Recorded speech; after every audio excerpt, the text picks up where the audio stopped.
Now let's talk about Xi Jinping, another leader that Joe Biden is trying to contain. Again, it's a tough one.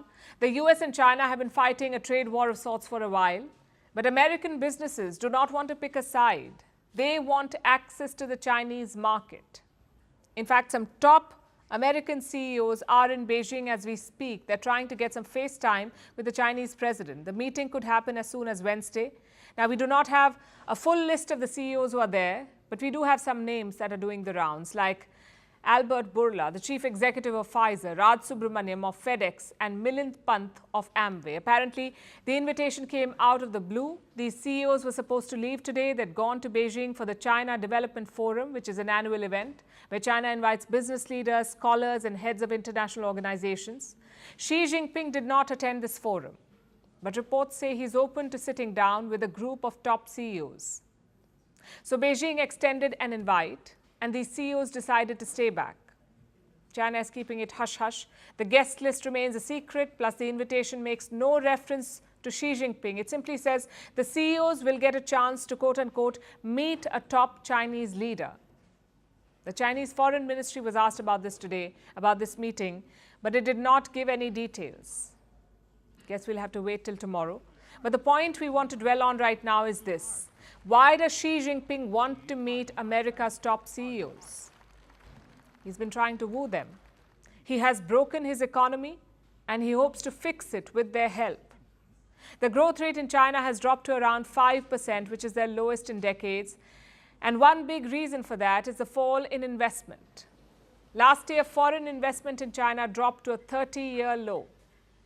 Now, the US is some of the biggest companies in the world, so these CEOs can open doors. They can drive foreign investments into China. In November last year, Xi Jinping traveled to the US. He met with a large delegation of American business leaders. And this is what he told them. I believe that once the door to China-US relations is opened, it will not be closed again. Once started, the cause of China-US friendship cannot be derailed halfway. The tree of our people's friendship has grown tall and strong, and it can surely withstand the assault of any winter storm. Did the pitch work? Well, it did not boost investments into China, but it did drive attendance at the forum in Beijing. Over the weekend, as many as 100 CEOs and heads of major financial institutions gathered in Beijing for this forum, and many big names endorsed China.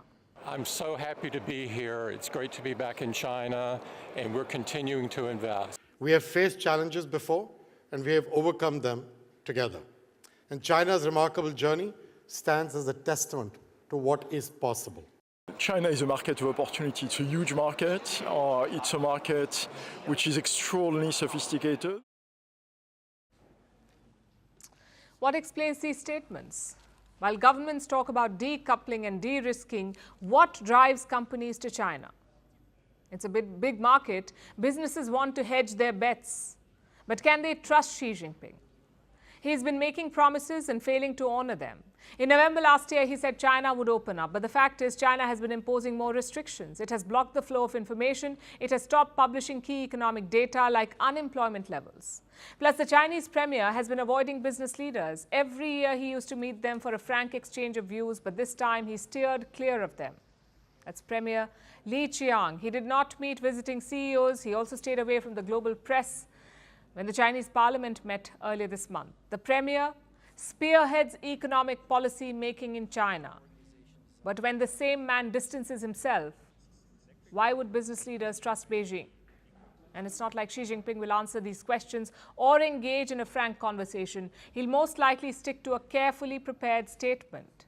Despite all of this, the CEOs are eager to meet him. It shows the gap in American strategy. They talk about containing China, but they don't have a plan to do it.